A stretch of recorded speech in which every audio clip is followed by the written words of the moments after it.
Bagi teman-teman yang memiliki usaha rumah makan ya, rumah makannya bisa apapun, mau rumah makan besar, kecil, makan padang, ayam goreng, dan ingin melakukan evaluasi terhadap penjualannya, teman-teman bisa menggunakan aplikasi ini untuk melakukan analisa, melakukan rekap, dan melakukan evaluasi. Teman-teman bisa mulai dari mengisi daftar produk dan mengedit kriteria yang ada.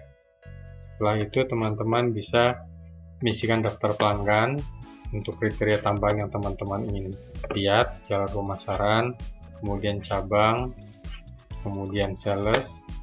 Kemudian teman-teman, ini maksud sales di sini adalah group of sales atau group of meter, jadi teman-teman bisa mengevaluasi tim yang bertugas pada hari itu. Setelah itu teman-teman bisa mengisikan data penjualan di sini, ya, dan diisikan sesuai dengan transaksinya, bisa bentuknya rekap atau satuan. Setelah itu teman-teman bisa mengisikan jumlah tamunya per hari di sini, yang nanti akan muncul di bagian evaluasi. Kemudian bisa diisikan program yang teman-teman jalankan maupun kondisi positif dan negatif yang menunjang ataupun merugikan penjualan teman-teman. Data tadi akan muncul di bagian analisa. Setelah itu teman-teman bisa melihat rekapnya dalam bentuk laporan harian, laporan mingguan ya, ini bisa diedit logonya, kemudian laporan penjualan bulanan, kemudian laporan penjualan group of sales-nya tadi. Setelah itu ada rekap 12 bulan berdasarkan sales, cabang, dan jalur pemasaran. Kemudian ada grafik penjualan tahunan, di mana di sini teman-teman bisa melihat penjualan tahun ini dan juga penjualan tahun lalu dan juga target, jadi dibandingkan 3 sekaligus.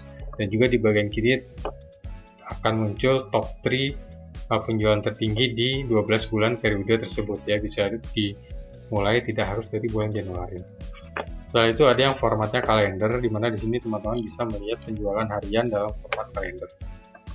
Dan untuk analisa disediakan analisa mingguan dan bulanan. Untuk analisa mingguan teman-teman bisa memilih 2 minggu yang berbeda, dan di bagian bawah akan muncul perbandingan hari per hari di hari yang sama tanggal yang berbeda.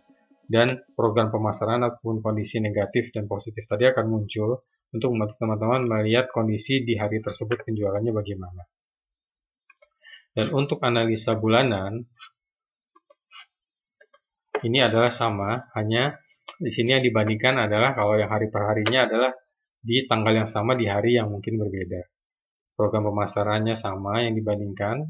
Kemudian ada tambahan untuk penjualan tertinggi berdasarkan produk, rentang waktu, rentang harga, kategori, outlet, dan jalur penjualan. Dan ada yang berdasarkan pendapatan dan unit, dan ada juga hanya berdasarkan pendapatan saja.